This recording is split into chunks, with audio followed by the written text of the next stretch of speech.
Okay, nerds.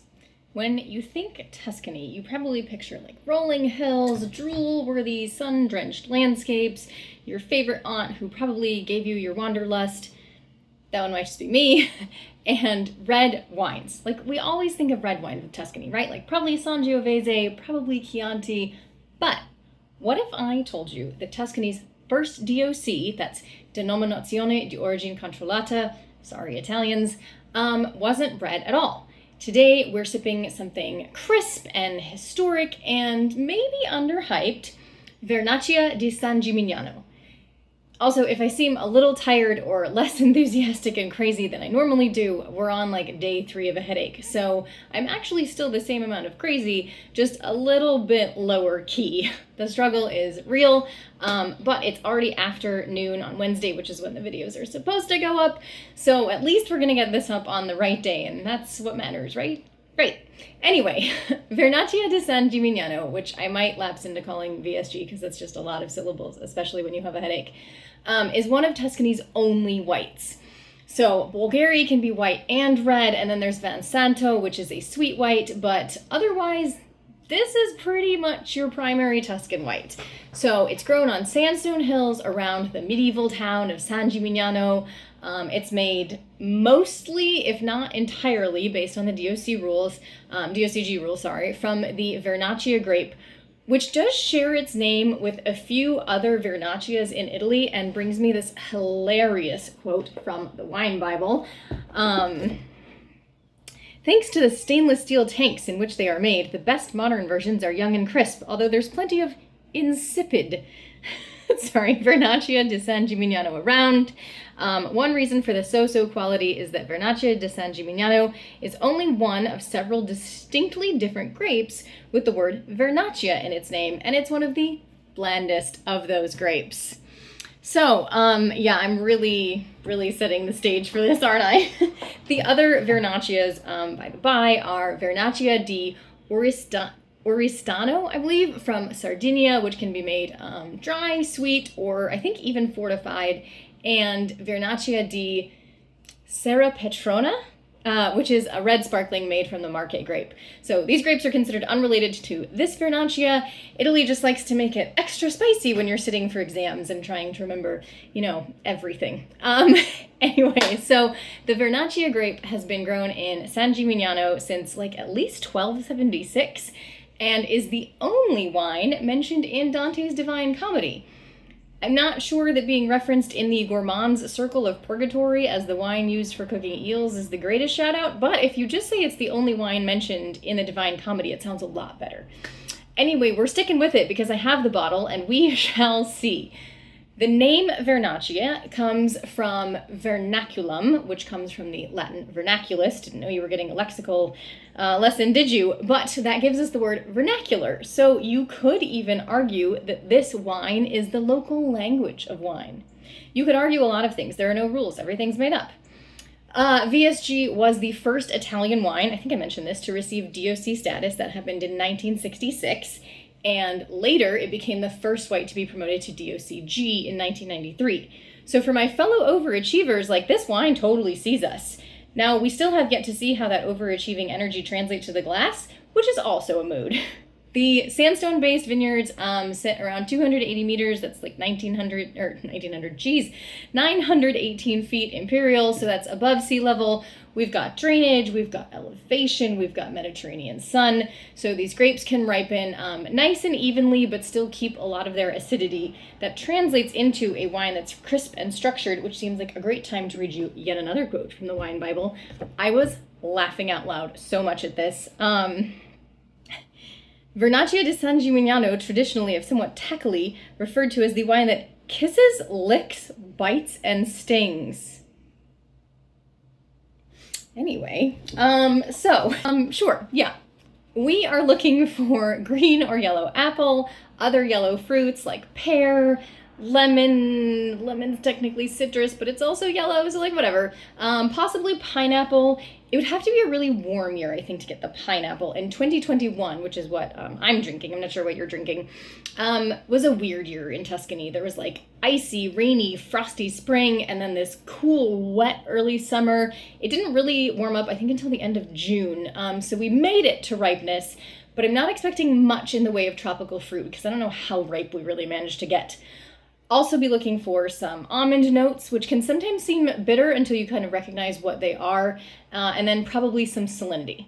So with that discussed and a few expectations, but not really any expectations due to all the mixed reviews, let's give it a whirl. Or a swirl, rather. I keep telling you, the jokes do not get funnier, friends. They simply do not get funnier. Okay, get pear right off the bat.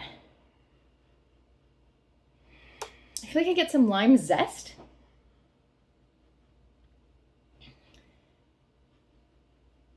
I can't decide if I'm getting more like not super tart green or slightly underripe yellow apple.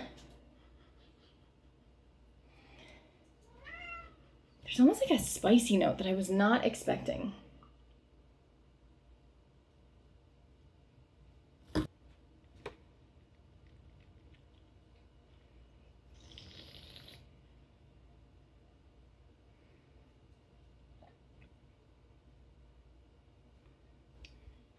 Okay, I don't know if you've done, it was trending maybe 2 years ago to put jalapenos in rosé.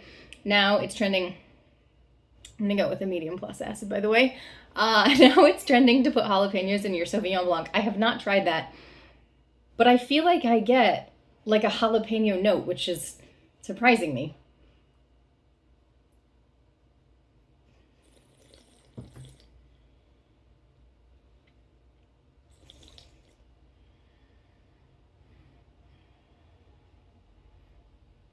I also had a floral that I wasn't expecting. Possibly a honeysuckle or an orange blossom. Definitely glad I let this warm up more than the last video because it needed some, if it were cool, I would not be getting a lot of these things. Yeah, I'm gonna go with green and yellow apples, I guess, why not, sure. The jalapeno, which is interesting. I do get more of the lime than the lemon. I'm trying to get stone fruit to see if it's there. Underripe apricot, maybe, but I would definitely go with underripe. I don't even know what I'm saying anymore. It's definitely dry. Definitely that medium plus acid. I don't feel like it's super alcoholic. Let's see what it says. 12.5, that kind of makes sense. Obviously, it's white wine, so we're not having tannins. I would give it a medium body. One more time.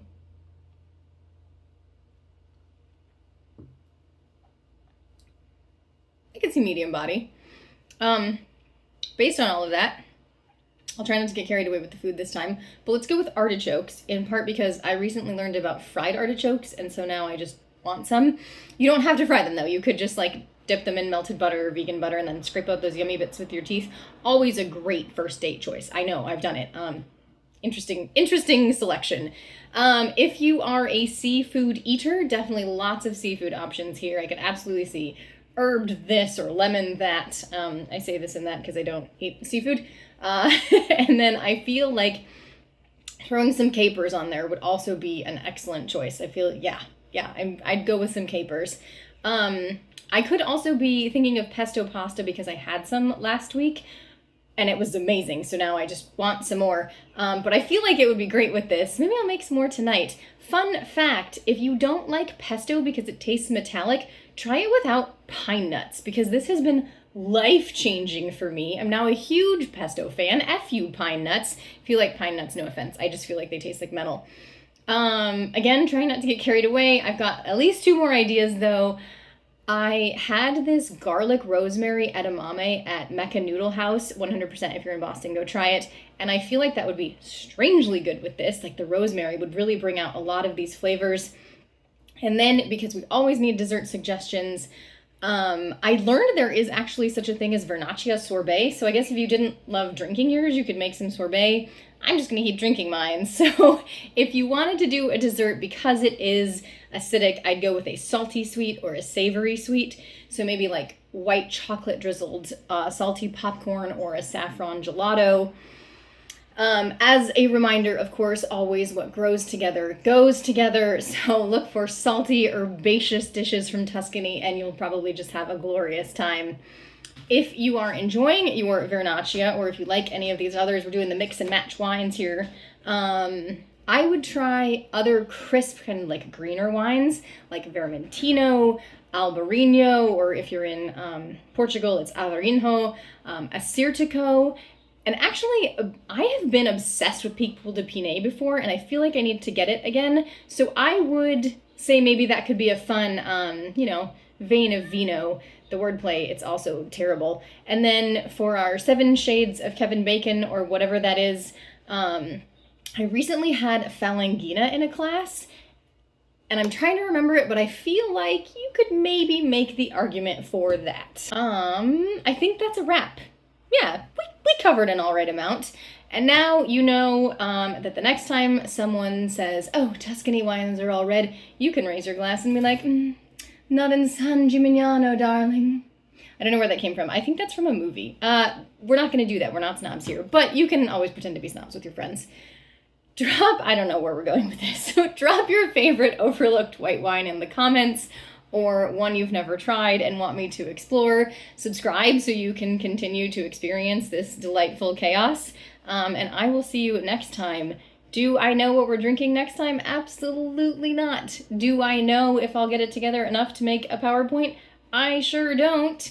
Do I know if we'll have a good time? Of course I do, because we always have a good time. All right, I'll see you next week. Cheers.